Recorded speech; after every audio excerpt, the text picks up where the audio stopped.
Est-ce que tout le monde m'entend bien? C'est OK? Là-bas aussi? Là-haut? C'est bon? Super. Merci à tous d'être venus. Bonjour et bienvenue du coup. Je m'appelle Loris. Aujourd'hui, on va parler colorimétrie. Je ne sais pas s'il y a beaucoup de vidéastes, en tout cas ici, mais je vais vous expliquer un petit peu quels sont les avantages de la colorimétrie et surtout quels sont les avantages cachés dont je vous incite à vous intéresser. Je vais commencer d'abord par une petite présentation rapide. Donc du coup, je m'appelle Loris Marie, j'ai pris 30 ans cette année, il n'y a pas si longtemps. Je viens de Normandie. C'est là-bas que j'ai fait tout mon parcours en tant que photographe et vidéaste. Comme évoqué sur les images, j'ai commencé du coup en 2019 la photographie, notamment avec Photoshop et Lightroom, comme Thomas a pu évoquer sur le stand d'avant. En 2022-2023, j'ai un peu développé la vidéo, donc notamment avec quelques premiers clients qui étaient dans l'automobile. J'ai également commencé à développer les réseaux sociaux. Bon, c'était pas grandiose au départ, on n'a pas fait grand-chose. Et ensuite, en 2024-2025, là, c'est clairement spécialisation dans la colorimétrie, on en reparlera un petit peu après. Et du coup, développement d'un business model uniquement sur la colorimétrie. Et je pense que ça va vous intéresser. Je vous ai préparé quelques photos pour vous montrer un petit peu ce que je réalisais avant. Donc en termes de photos quand j'ai commencé, ça c'est des contenus du coup sur l'automobile, un petit peu de sport et de portrait. Il y a notamment plusieurs photos pour vous expliquer. Donc ça c'est le genre de contenu que je produisais en 2019-2020 pour les concessionnaires automobiles. Donc notamment Maserati, BMW et Bentley. Pour la petite histoire, ça a été pris sur un aéroport. On nous a bloqué un aéroport pour pouvoir shooter avec la Maserati. Donc c'était très cool. Ensuite, j'ai fait quelques photos de sport, mais il n'y en avait pas énormément, donc notamment l'équipe France Junior. Ouais, j'ai pu avoir Olysée, faut pas croire, mais il était personne au départ. Hein. Mais on l'avait déjà eu à ce moment-là. Un petit peu pour le Stade Malherbe de Caen également, dont je suis originaire. Et ensuite, je faisais quelques photos de portrait parce que fallait faire les fins de mois aussi, et c'était un bon exercice, mine de rien, pour se développer. Donc du coup, voilà un petit peu tout l'univers photo que j'avais au préalable en 2019. Par la suite, j'ai développé les réseaux sociaux, mais de manière très sérieuse, c'est-à-dire qu'il y avait une réelle stratégie derrière. Au jour d'aujourd'hui, j'ai publié, alors si ça veut bien charger, ça pourrait être pas mal. Je suis désolé si ça ne charge pas, il y a un petit couac, mais j'ai publié 454 contenus sur Instagram depuis que j'ai commencé. Dans cette petite histoire, j'ai eu un plus. D'ailleurs, je pense que beaucoup d'entre vous m'ont connu à partir de ce moment-là. C'est-à-dire que j'ai un contenu qui a fait 1,5 million il y a à peu près 1 an et demi et qui m'a ramené à peu près 20 000 personnes d'un coup, ce qui m'a permis d'être visible naturellement et de pouvoir développer les réseaux comme je fais aujourd'hui. Qu'est-ce que je fais sur les réseaux actuellement? C'est beaucoup de contenu, donc notamment sur la colorimétrie. Donc, comme on peut voir ici, où je parle de plugins ou d'accessoires sur la colorimétrie. On va retrouver également pas mal de contenu sur tout ce qui va être tutoriel. Donc là, notamment pour de l'import, pour des tests de masques, pour de l'IA, par exemple, les outils d'IA qu'on peut utiliser dans la vidéo. Donc ça, c'est ce que vous pouvez retrouver aujourd'hui sur mon compte Instagram. Vous avez également, je vais vous la mettre à charger si elle veut bien. Apparemment, ça souffre un peu au niveau de la vidéo. Bon, c'est pas grave. Il y en aura d'autres par la suite. Donc, vous avez également des contenus full colorimétrique comme on devrait voir normalement ici. Pour ceux qui me suivent, vous devez le savoir, c'est des contenus qui sont étape par étape. Donc, j'explique le processus de colorimétrie de A à Z, pas en détail, mais de manière assez brève. Et du coup, c'est actuellement tous les contenus qu'on va retrouver. Mais ce n'est pas le sujet de la conférence qu'on a aujourd'hui. Aujourd'hui, le sujet, ça va être vraiment de pourquoi la colorimétrie a un rôle à jouer pour vous et pourquoi dans la vidéo, ça va avoir un impact. Avant d'aller un tout petit peu plus loin, parce que beaucoup de gens me le demandent, du côté matos, donc voilà ce que j'utilise. C'est des choses un petit peu, on va dire, élevés en prix, mais qui sont très simples. Il me suffit que 3 outils. Un écran étalonné, notamment avec Asus, un MacBook Pro et un micro-panel de Blackmagic pour travailler. Et d'ailleurs, je l'ai amené là, si certains veulent le voir après. Mais le sujet vraiment phare de ce contenu, en tout cas de cette prestation, ça va être qu'est-ce que la colorimétrie et qu'est-ce que ça va apporter. Est-ce qu'il y a beaucoup de vidéastes ici? En tout cas, si les gens peuvent lever la main, ceux qui font de la vidéo. Ok. Ok. Il y a plus de photographes ou pas? Photographes? Ah ouais, d'accord. Ok. Il y a du boulot les vidéastes. Donc du coup, la colorimétrie en vidéo, c'est un peu comme en photo, quoique un peu plus compliqué quand même. Je vous ai mis un exemple de ce que je réalise et de du coup ce à quoi ça correspond. En vidéo, en colorimétrie, on va parler de log et de RAW. Donc le RAW, comme vous pouvez retrouver sur les photos notamment. Mais ce n'est pas exactement le même type de support. C'est-à-dire que le log, c'est ce que vous allez retrouver majoritairement sur des boîtiers Sony, Canon, Nikon qu'on a aujourd'hui. Quoique avec l'évolution, on a eu un petit peu de RAW qui est arrivé sur les derniers boîtiers. Et la colorimétrie, c'est tout simplement l'étape dans la vidéo où vous allez apporter le look à votre contenu. Donc ça peut être les films notamment, je pense que beaucoup d'entre vous ont dû voir Interstellar. Un coloriste est obligatoire pour interagir sur ce genre de film, pour pouvoir donner un look froid et avec de la tension dans ce genre de film. Donc la colorimétrie, c'est vraiment ça, c'est d'apporter un look et d'apporter une image, une tension, une émotion à votre contenu. Comment ça se réalise? Tout simplement, moi je travaille sur DaVinci Resolve. Pour ceux qui bossent sur Resolve, vous allez connaître plus ou moins la mécanique, mais ça correspond à utiliser ce qu'on appelle des nœuds. Donc c'est des schémas de nœuds, pour ceux qui veulent voir, que j'utilise en chaîne et qui me permettent d'obtenir un résultat final. C'est une histoire de couche sur couche. Chaque nœud est une couche que je superpose pour obtenir à la fin un résultat final. Donc c'est pas du tout intuitif comme vous avez l'habitude avec la photographie, notamment avec Lightroom, notamment avec Photoshop. C'est un petit peu plus compliqué, mais c'est grâce à ça qu'on arrive à avoir des bons résultats. Et d'ailleurs, pas mal de collègues ici utilisent aussi DaVinci et ça fonctionne très très bien. Ça, c'est le type de rendu et de contenu que je fais sur les réseaux sociaux. Donc on peut voir étape par étape ce à quoi ressemble la colorimétrie. Bon, l'écran n'est pas totalement représentatif du résultat final, mais ça vous donne un aperçu en tout cas. Donc toutes les étapes par lesquelles on passe, celles que je vous ai montrées, les calques avant, le système de nœuds, nous permettent d'obtenir un résultat derrière comme ça. J'ai un autre exemple là avec 3 tests que j'avais réalisés. Et du coup, il faut prendre en compte surtout que la colorimétrie, au-delà juste du fait d'être beau, elle a vraiment un impact. Et ça a été un peu sous-coté. Quand on parle de la vidéo de colorimétrie, on a parlé beaucoup de montage, les gens parlaient beaucoup de talonnage, enfin de sound design, parlaient beaucoup d'effets. Et la colorimétrie, c'est vraiment, je crois, la dernière partie de la vidéo où les gens ont réellement porté un intérêt. Et aujourd'hui, on le voit avec la hype, notamment DaVinci qui explose. Ça a ses raisons. Maintenant, pour revenir au sujet phare, c'est en quoi le color grading est un levier surpuissant. Il y a 3 raisons pour lesquelles j'ai noté, en tout cas pour moi, pourquoi ça a changé ma vie. La première raison, c'est le développement.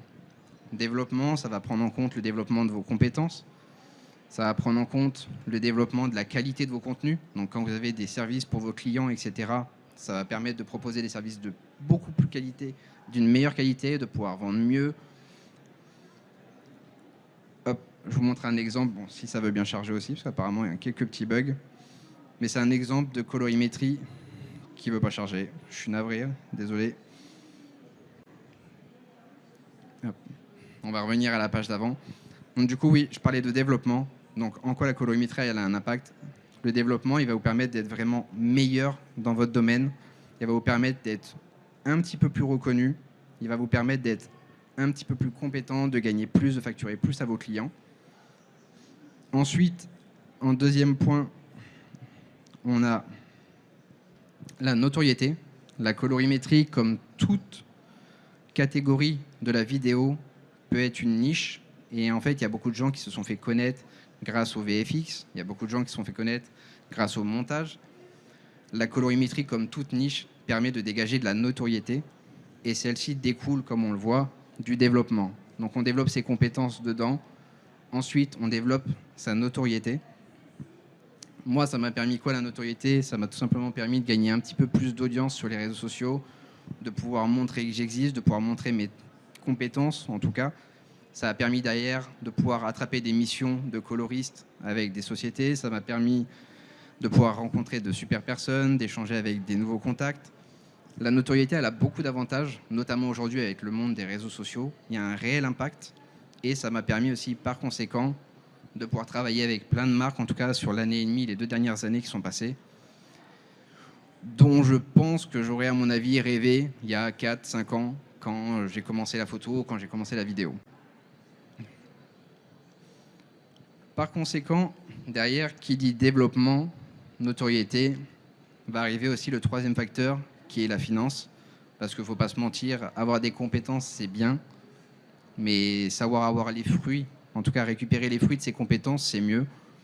Et du coup, le fait d'utiliser la colorimétrie comme une niche et de la développer à fond, tout comme toutes les autres niches qu'on parlait avant, VFX, va vous permettre derrière de débunker et de pouvoir dégager plus de finances pour être plus confortable dans sa vie, pour dégager plus de moyens, pour créer des meilleurs prods, pour mieux s'équiper, et ainsi de suite. Maintenant, j'ai une petite question pour vous. Je vous ai mis un chiffre qui correspond à 34%. J'aimerais savoir pour vous, qu'est-ce que ça peut être que 34%, d'après vous, par rapport à la catégorie finance qu'on parlait. Est-ce que quelqu'un a une idée de ce que peut représenter ces 34%?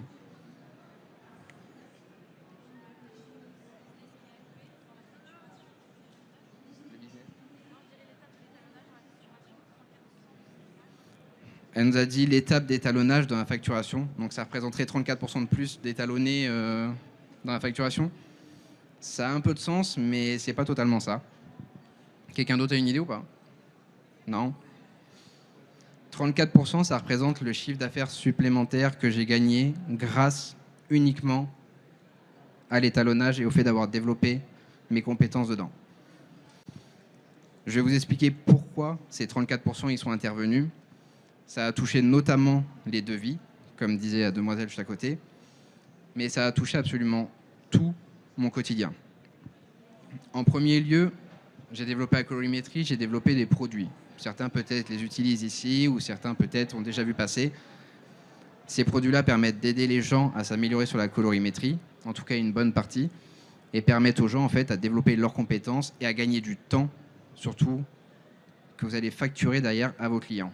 Vous n'avez pas les compétences en colorimétrie, c'est pas grave.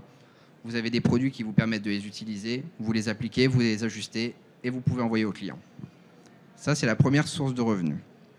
La deuxième source de revenus, c'est comme disait la demoiselle, c'est de pouvoir facturer derrière de la colorimétrie dans vos prestations, donc notamment dans tout ce qui va être devis pour vos clients. Ça, c'est un truc que je ne faisais pas au tout départ. Je vendais comme beaucoup de vidéastes. On vend une vidéo à notre client, on vend un pack shot, c'est tel montant, voilà, je vous délivre la vidéo, c'est cadeau. Aujourd'hui, quand vous avez développé des compétences dans une niche telle qu'elle est, vous devez facturer ces compétences à tarif réel. C'est pas juste on vend une vidéo, c'est je vous vends une vidéo et je vous vends un service, que ce soit de la colorimétrie, que ce soit du VFX, que ce soit du sound design. Vous avez des compétences que d'autres n'ont pas. Ces compétences-là se monétisent. Donc en fait, ça m'a permis d'augmenter également le montant de mes devis et de prendre plus de plaisir aussi dans mes prods naturellement, parce que je retombais mieux sur mes investissements. Donc on a les revenus des produits qui ont augmenté, on a les revenus des services qui ont pu augmenter, et on a surtout une nouvelle opportunité qui est arrivée, c'est l'émission de coloriste, qui consiste tout simplement à juste réaliser de la colorimétrie pour des agences, pour des studios, etc. Que ce soit pour de la publicité, ça peut très bien être pour des clips de musique. Et ça, c'est un sujet sur lequel je m'étais jamais ambitionné de travailler. Et au final, juste avec la notoriété et le développement des compétences, parce que c'est une niche qui draine énormément, ça m'a permis de débloquer tout ça, alors que je n'ai même pas fait ni d'école de cinéma, ni d'école de photo, ni d'école de vidéo. J'ai rien du tout. J'étais ancien pâtissier, pour tout vous dire. Donc comme quoi tout est possible. Et du coup, ces 34% sont répartis de cette manière-là. Ça, c'est un exemple. Bon, la vidéo va peut-être pas charger, mais c'est un exemple de pub qui avait été réalisé pour un client. Vous connaissez peut-être, c'est la plateforme Litchi. cagnotte en ligne. C'est une mission de coloriste que j'ai faite il n'y a pas si longtemps pour une agence parisienne.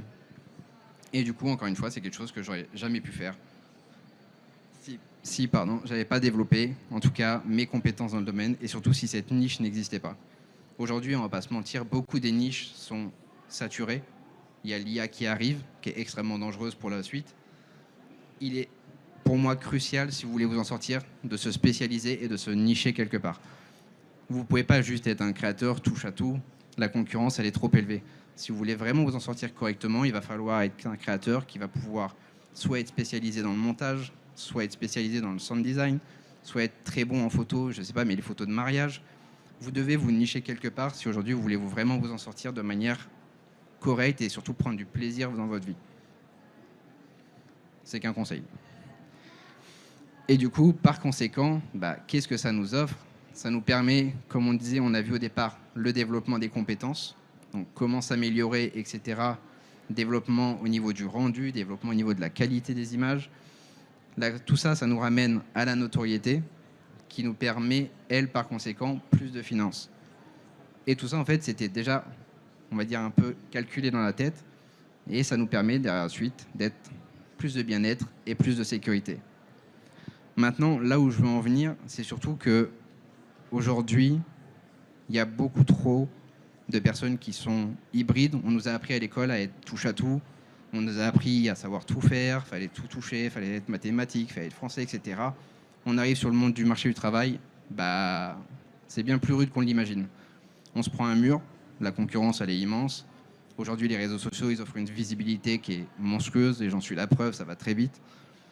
Et pour moi, en fait, on arrive sur un milieu où tout va se faire dévorer petit à petit. Et c'est pour ça que je trouve que ça a une réelle importance d'être en capacité de se spécialiser, notamment sur la colorimétrie pour ceux qui aiment ça. Mais ça peut très bien être en photo, comme je disais, sur des photos de mariage. Aujourd'hui, on a beaucoup de vidéastes qui font que du mariage toute l'année. Et du coup, ils fonctionnent très bien parce que du coup, ils se font appeler que pour ça. Ils sont spécialisés dans ce truc-là. Et pour moi, être partout, c'est en même temps être nulle part à la fois. Donc je vous recommande fortement de vous concentrer, en tout cas sur un seul axe, et pas dire de le poncer, mais de l'utiliser au maximum jusqu'à obtenir vraiment votre plafond de verre de compétences. Pour finir, si jamais il y en a qui veulent me retrouver à certains endroits, j'ai une chaîne YouTube où je propose quelques tutoriels, etc. Quelques tutos de colorimétrie, quelques tutos de photos également qu'on peut retrouver ici, de la retouche, la stratégie que j'ai utilisée pour développer les réseaux sociaux, si jamais ça en intéresse certains. Vous pouvez me retrouver également sur Instagram, donc où je suis très actif. Et j'ai également une plateforme pour ceux qui ont un désir ou qui ont besoin de produits pour évoluer en colorimétrie. J'espère en tout cas que ça vous aura été utile, que ça vous aura plu. Je suis désolé pour les petits couacs qu'il y a eu, notamment pour les vidéos qui n'ont pas tourné ou je ne gère pas l'informatique, malheureusement, il y a des petites problématiques. Est-ce qu'il y en a dans la salle qui auraient des questions par rapport aux sujets qui ont été abordés dans la vidéo? Oui. Oui, vous avez dit que vous n'avez pas forcément suivi des écoles ou des formations spécifiques. Comment vous avez développé ces compétences? Alors, j'ai pas du tout fait d'études. Comme je disais, j'étais pâtissier avant. Rien à voir. J'ai arrêté pour un burn-out, autre histoire. Et comment j'ai développé ces compétences? En fait, je faisais de la vidéo, comme tout le monde, comme beaucoup de gens. J'étais prestataire de services en vidéo. Sauf qu'il y avait réellement une partie du travail qui me plaisait et tout le reste, je le détestais. Aller sur le tournage, ça me gonflait. Vraiment, c'était un truc que je n'aimais pas du tout. Et je me suis rendu compte que j'étais bien derrière mon ordinateur, que j'aimais bien justement cette partie-là du travail qui était juste la colorimétrie. C'est la seule partie du travail où je prenais du plaisir. Et puis j'ai décidé de la développer, de la développer, de la développer. Puis à un moment donné, je me suis dit, tiens, j'ai peut-être gagné assez de compétences pour peut-être essayer de créer un truc. On va voir s'il y a du monde qui accroche, si le produit plaît. J'ai créé un produit, je l'ai proposé, j'ai créé les réseaux, ça a commencé à prendre. Et puis en faisant, on développe vos compétences, tu deviens meilleur, tu commences à toucher un peu plus de choses. Tu peux être légitime de donner de la valeur aux gens. Et puis de fil en aiguille, me voilà arrivé là, dans un endroit que je ne pensais pas être. Je veux dire, j'ai commencé la vidéo il y a 4-5 ans, je me retrouve là, devant vous, donc c'est plutôt cool. Mais ouais, non, c'est vraiment arrivé par le hasard, quoi. Mais vraiment par volonté de dire, je développe avec le cœur, et puis à un moment donné, bah, y a un truc qui a pris le dessus, je me suis dit, je m'y concentre, et j'avais sous-estimé complètement la puissance qu'une niche pouvait avoir, et notamment celle-là, qui explose, parce qu'on n'en a pas parlé, mais il y a une énorme explosion de DaVinci Resolve, l'application pour la colorimétrie. Depuis 2 ans, c'est un pic monumental, il y a un intérêt, et un ras-le-bol surtout, contre les autres applications. Donc fait que tout ça engendre réellement une plus-value pour moi, et qui fait que cette niche a été, on va dire, un peu du pain béni pour changer ma vie, quoi. Mais jamais de la vie, je pensais pouvoir me dire faire des missions de coloriste alors que j'ai aucun diplôme de cinéma. Pour moi, c'était réservé qu'à une certaine personne. Que d'autres questions? J'arrive. Alors désolé, c'est peut-être une question plus axée sur la photo du coup, parce que tu fais toujours de la photo. Du coup. Ton process, est-ce qu'il est resté exclusivement sur Lightroom? Et si c'est le cas, est-ce que tu es sur du color grading, du mélange de couleurs? Est-ce que tu as un process bien défini? Alors, pour les photos, j'utilise très peu Lightroom. Je sais que contrairement à beaucoup de photographes, j'utilise pas Lightroom. Je suis un amoureux de Photoshop. Je trouve ça incroyablement utile, mais incroyablement peu pratique. Par contre, quand il y a beaucoup de photos à retoucher, on a envie de se foutre en l'air. Vraiment, ça, je le comprends. Mais par contre, le process, il a toujours été, je sais pas comment les gens fonctionnent, mais c'est un pré-traitement sur Lightroom, et ensuite je traite sur Photoshop, mais même que ce soit mes miniatures pour Instagram, miniatures pour YouTube, tout commence juste par Lightroom, un pré-traitement, nettoyage de l'image, et après j'envoie sur Photoshop pour traiter mes images. Et je peux même, si je veux, traiter mes images sur DaVinci. Pour appliquer en gros le filtre que je mets à mes contenus, je peux l'appliquer sur mon image. En faisant une capture d'écran, etc., je peux réappliquer. On peut retoucher également des photos sur DaVinci. C'est pas pratique, mais on peut. Je reviens tout de suite. Ah bah. Je vais répondre et je te donne. Vas-y. Bah, c'est qui a le micro? Allez-y, comme ça. On peut lui donner avant. Du coup, ouais, j'ai une petite question concernant l'étalonnage. Tu as commencé directement sur DaVinci ou tu t'étalonnais sur d'autres logiciels avant? Et deuxième question, est-ce que tu penses que c'est possible de monter sur un autre logiciel et d'utiliser uniquement la version gratuite de DaVinci pour l'étalonnage? Alors, pour ta première question, j'ai commencé à monter sur Premiere. Et puis à un moment, on se rend compte que ça coûte cher d'être sur Premiere, d'être sur Adobe tout court. Et j'ai développé, après j'ai switché il y a 3-4 ans, très tôt, avant qu'il y ait la grosse hype sur DaVinci. Et au final, je suis jamais reparti parce que la plateforme est telle qu'elle est. On aime, on n'aime pas, mais je trouve qu'elle est très bien optimisée. Moi, j'en suis amoureux. Enfin, c'est ma deuxième compagne, clairement, DaVinci. Donc, je passe ma vie dessus. J'adore ça. Et pour répondre à ta deuxième question, je pense que tu peux faire tes prods sur Premiere. Il n'y a aucun problème. Tu peux balancer sur DaVinci. En revanche, je pense que ta version gratuite de DaVinci va te brider à un moment donné. Tu vas atteindre un plafond de verre. Pour de la prod très classique, c'est largement réalisable. Pour de la prod où tu vas aller chercher vraiment un étalot plus poussé, tu vas avoir besoin de ce qu'on appelle des plugins. Tu vas peut-être plugger des choses dans DaVinci, et ces trucs-là vont être bloqués très rapidement par la version payante.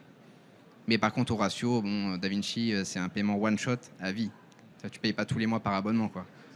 Non, je crois qu'en l'espace de 6 ou 7, 8 mois, je crois, tu l'as amorti par rapport à Adobe.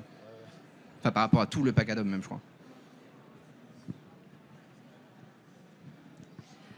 Déjà, merci pour ta présentation et ton partage d'expérience. Moi, j'avais une question concernant ton axe que tu as développé sur le fait de se spécialiser de par la concurrence.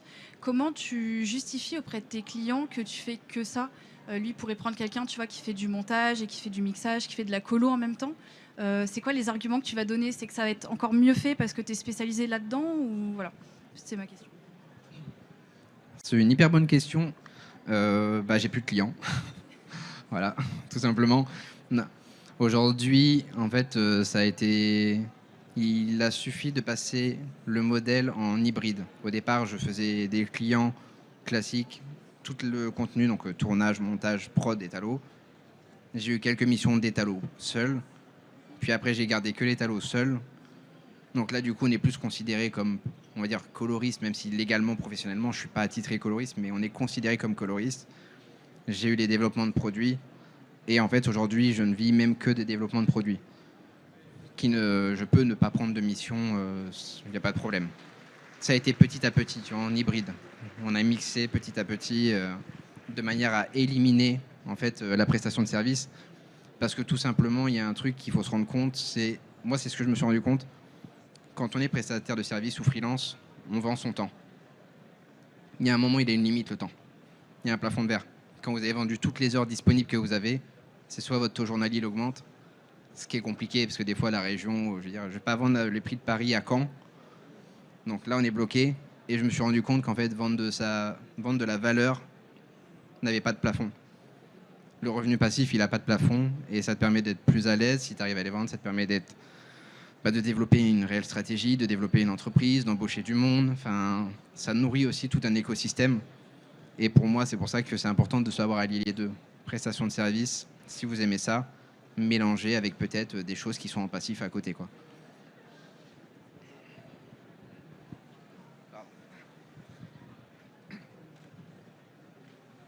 J'avais deux questions techniques. La première concerne la console Blackmagic dont tu as parlé. Qu'est-ce que ça t'apporte de plus par rapport à ton MacBook Pro? Et la deuxième question... Oui, est-ce que c'est juste pour pousser le niveau au maximum ou on peut faire tout ce qu'on fait ici sur le Mac? Et la deuxième question, un peu plus technique, est-ce qu'aujourd'hui, le fait de pouvoir enregistrer directement en RAW te donne les mêmes avantages comme shooter en photo en RAW par rapport au JPEG? Et donc RAW par rapport à LUT et LOG, c'est mieux que... parce que tu peux faire mieux. Très bonne question. En vrai, c'est une bonne question. Alors, peut-être que mes collègues vidéastes vous diront que le micro-panel, il n'est pas obligatoire, et ils ont raison. Enfin, l'outil que vous avez juste là, il n'est pas du tout obligatoire. Maintenant, quand votre quotidien, c'est de faire ça, de la colorimétrie, c'est un réel gain de temps. C'est-à-dire que c'est un raccourci clavier qui est géant. Toutes les touches nécessaires pour la colorimétrie se situent dessus. J'ai plus besoin de ma souris, par exemple, pour étalonner tous mes plans. Donc je vais très très vite, c'est plus rapide, je peux faire 2 modifications en même temps. Je vais très bien pouvoir gérer mon contraste et ma saturation en même temps, etc. Donc ça, c'est un réel game changer quand vous faites vraiment de la prod de colorimétrie, on va dire, tous les jours ou récurrence. C'est très très utile. Et il faut savoir en plus que quand vous achetez une licence, quand vous achetez un produit, on vous offre une licence. Donc au final, autant acheter le produit avec plutôt que d'avoir une licence seule. Et après, concernant le RAW, le format de fichier que vous me demandiez, il y a un réel gain à pouvoir utiliser du RAW à condition aussi que le matériel le permette. Si vous n'avez pas un ordinateur qui tient, ça va être très compliqué de traiter du RAW, en tout cas en colorimétrie. C'est aussi un chemin sans fin, c'est qu'on va se dire je veux plus, mais sauf qu'il va vous falloir un ordinateur en plus, il va falloir un logiciel qui tourne bien, il va falloir aussi des disques durs en plus, parce que les RAW, ça avale beaucoup de mémoire. Mais par contre, il y a un réel game changer à utiliser du RAW. C'est-à-dire que vous avez une plage dynamique, donc une plage de couleurs qui est extrêmement plus facile à étalonner qu'un fichier log classique. Je ne sais pas trop l'écart entre le RAW photo et le JPEG, bien que le RAW est quand même plus utile. Mais là, je trouve qu'il y a vraiment un monde à utiliser du RAW et je pense même que dans le futur, on aura peut-être, dans 5 à 10 ans, peut-être que du RAW qui sera disponible sur les caméras, à mon avis. Si on arrive à compresser les fichiers avec le temps, peut-être qu'il y aura que ça. Mais si vous avez capacité, ouais, c'est beaucoup plus facile et beaucoup plus agréable à travailler un fichier RAW qu'un fichier log. C'est plus doux. Est-ce qu'il restait des questions?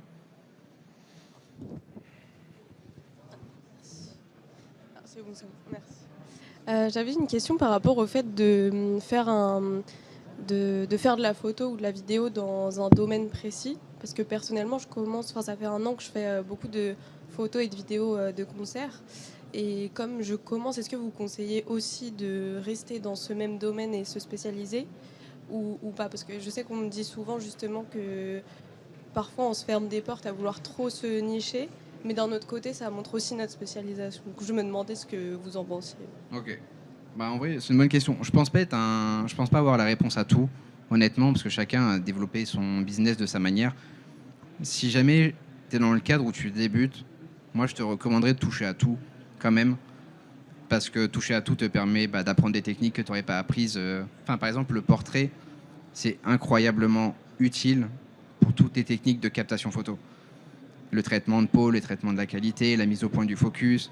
Enfin, il y a tout un tas de choses qui est très utile en photo. Si tu peux ne pas te freiner à tout, c'est OK.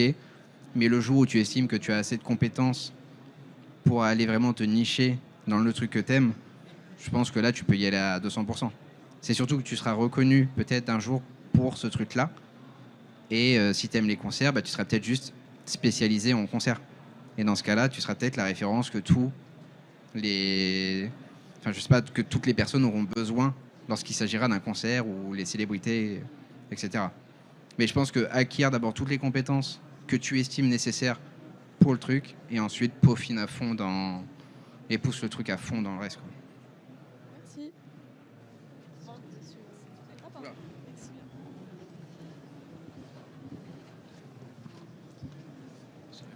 Alors on va juste, ce sera la dernière. Pas de souci. Malheureusement, on est pris par le temps. Merci beaucoup. Je vais faire vite du coup.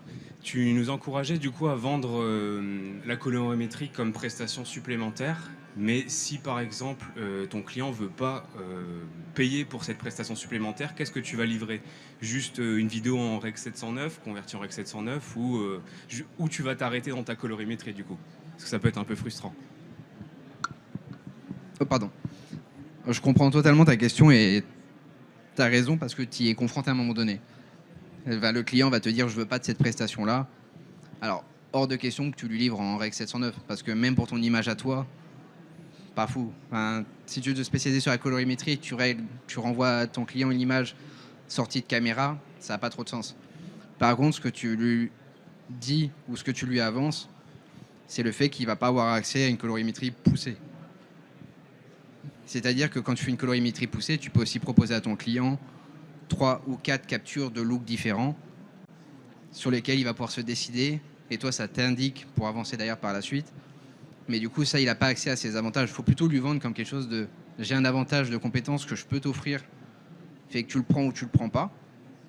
Mais par contre, naturellement, tu lui rends une image qui est quand même convenable parce que après, c'est pour ton travail à toi et il te rappellera pas, quoi. Enfin, c'est sûr et certain, sinon derrière. Tu peux pas lui dire je t'enlève ça. C'est juste si tu veux, par contre, je te rajoute ça. Il y a un monde il y a un ravin entre les deux, quoi. C'est plus psychologique. J'ai répondu? Ouais, super.